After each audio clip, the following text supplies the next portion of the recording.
Welcome to the Midlife Leap, a lifestyle talk show for women in midlife. I'm your host, Sunita Johnson, and I am excited to share tips and interviews on topics ranging from business, careers, current news, fashion, shopping, finance, travel, and so much more. And because I'm known as the Midlife Leap Coach, from time to time, I'll share some of my signature Midlife Leap coaching tips. So come on, ladies, let's reignite and reimagine our Midlife Leap journey together. Now, we love our phones, but if you're like me, I cringe every time I see an unidentifiable phone number.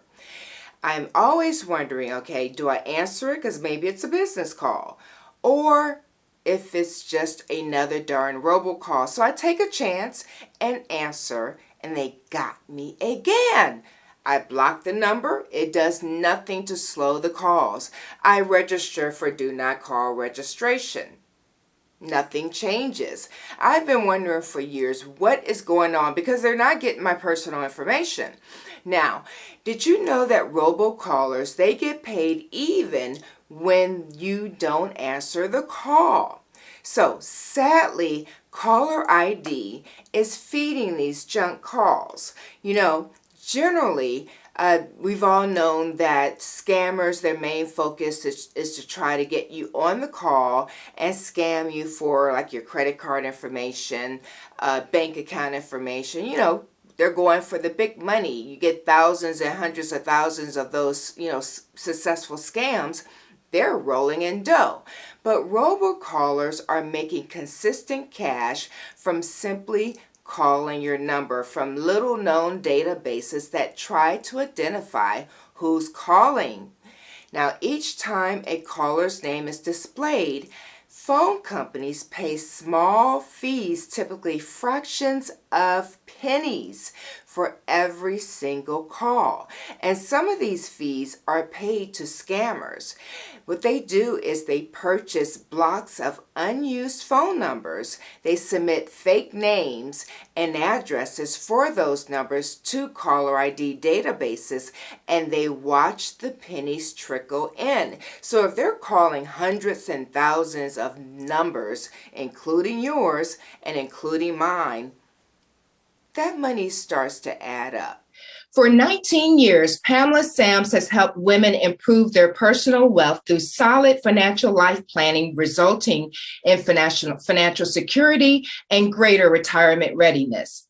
Pamela's education and training enables her to help clients successfully navigate through the myriad of financial decisions they face during their lives. Throughout her financial services career, she has acquired several client service and financial planning awards. Pamela is a member of the $1 Million Roundtable, which is a highly recognized mark of excellence and is limited to only the most successful in the financial services profession. This places her among the top professionals in the global life insurance and financial services industry.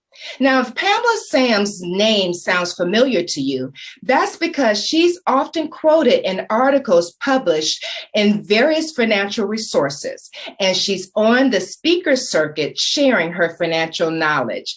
Pamela was also featured in the Women of Wealth section of Fortune magazine November 2020 issue as a top wealth manager in the Washington, D.C. metro area. Welcome, Pamela, and thank you for joining us today. Thank you very much for having me here. Awesome. So why did you get started in financial services? Well, my journey started actually a little bit out of tragedy. My father had passed away in September of 2001.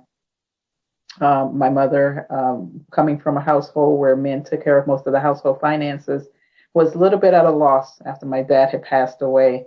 I had just completed an MBA in financial management a year prior, thinking I was going to go into the fabulous world of investment banking where the money was. And then I had 2 kids back to back in graduate school. Go figure.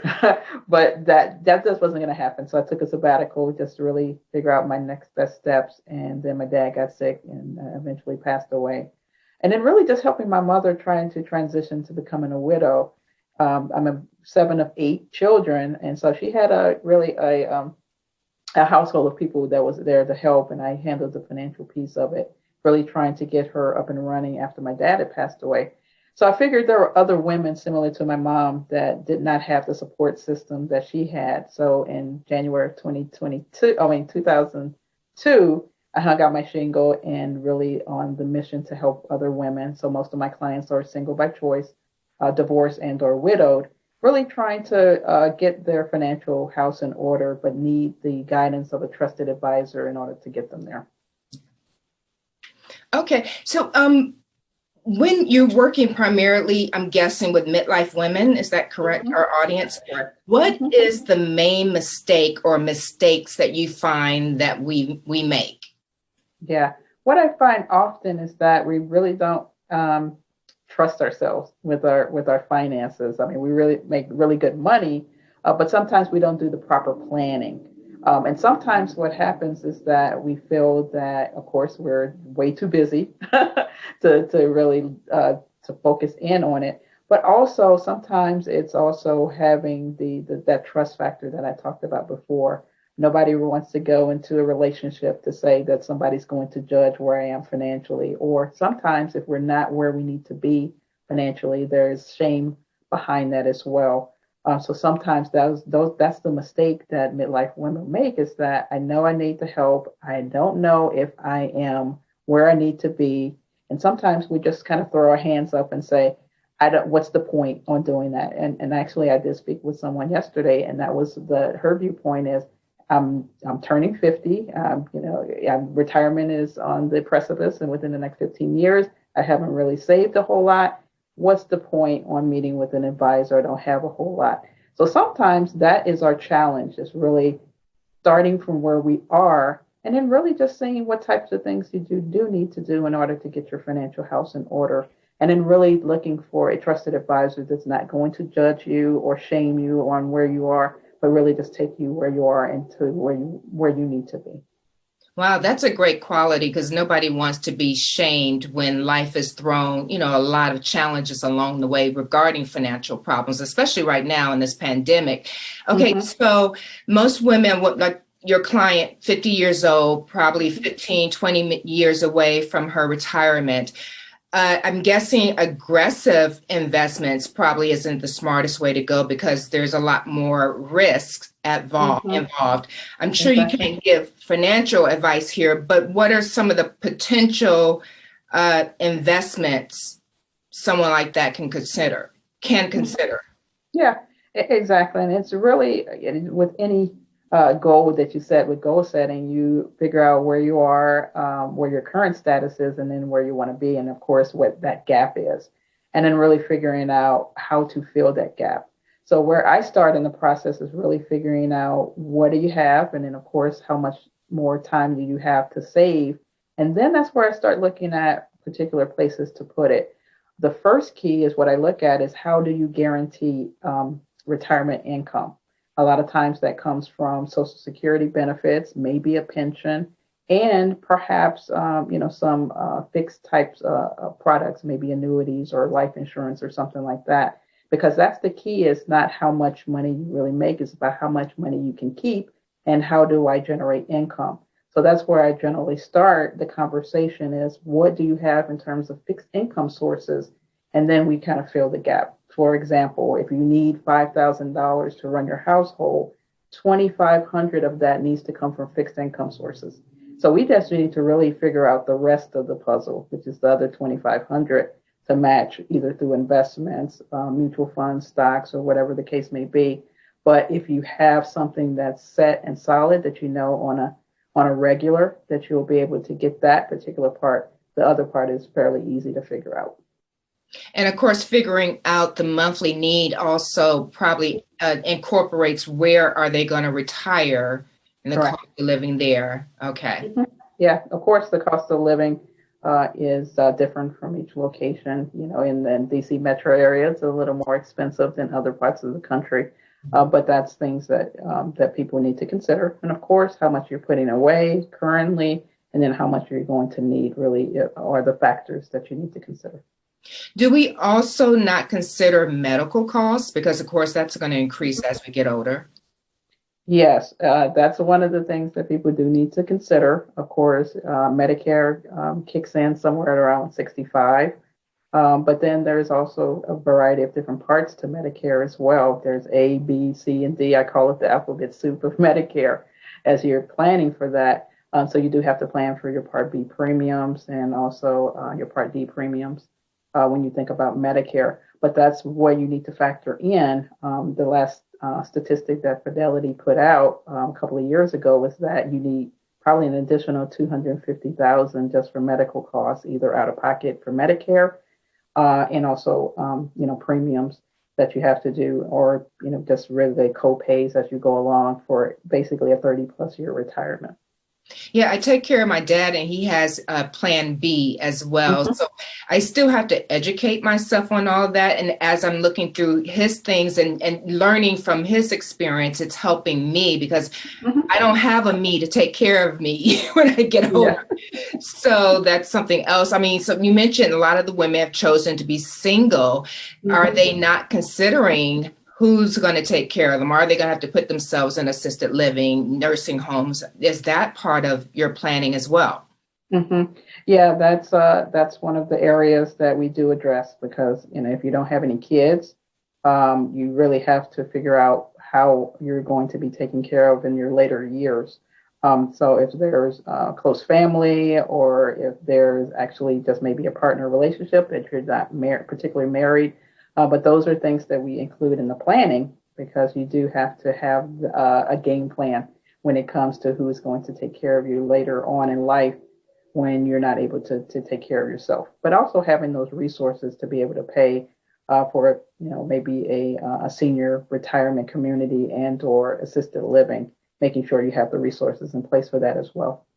Yeah. And unfortunately, the reality is that even if you have kids, they might not want to take care of you. I've had friends who are come from like a family of 5, and a girlfriend of mine used to actually fly into I won't say her state, but she was a struggling actress, would fly into her home state to take care of her mom, although her other siblings lived in that state. That amazes me when I hear things like that. Yeah. And that is a challenge. You do have to take a look at what your family structure is like. Being a caregiver is hard work, and not everybody wants to step up to the plate when it comes to that aspect. They can throw money at it, but maybe not the day-to-day care for that. So those are the dynamics you do have to have with family as well as, who's going to take care of mom. For example, my mother is in an assisted living facility in St. Louis. That's where I'm originally from. And like I said, I'm 7 of 8 children. My brother had passed away, so it's basically 7 of us left. But that was we had family meetings on what do we do with mom now that she's not able to take care of herself. She had only early onset dementia at the time that we had to put her in assisted living a few years back because she couldn't live on her own anymore. But we came to the table and said, okay, this is what needs to happen.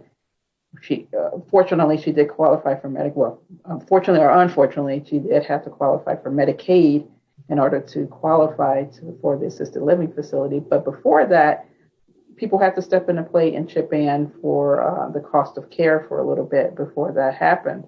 Not everybody has the resources available, so that is a form of contention sometimes in families where you say, who's going to take care of mom, who's able to contribute as well. Some people did not like the facility. Some people liked the facility. So it was a little bit of a challenge as you're going through what do we do with our loved ones when they get older and age into situations like that. And I guess that should be part of the planning as well, because what if your adult kids are not financially able to assist or help because they have kids or they're struggling on their own?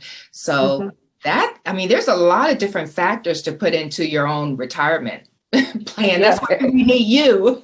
Exactly, because there's so many variables. Centena, it's really how do we do it? I mean, how do we make sure we plan for today, but also how do we plan for our future? And then all these other variables that we do have to put in place, the what if scenarios.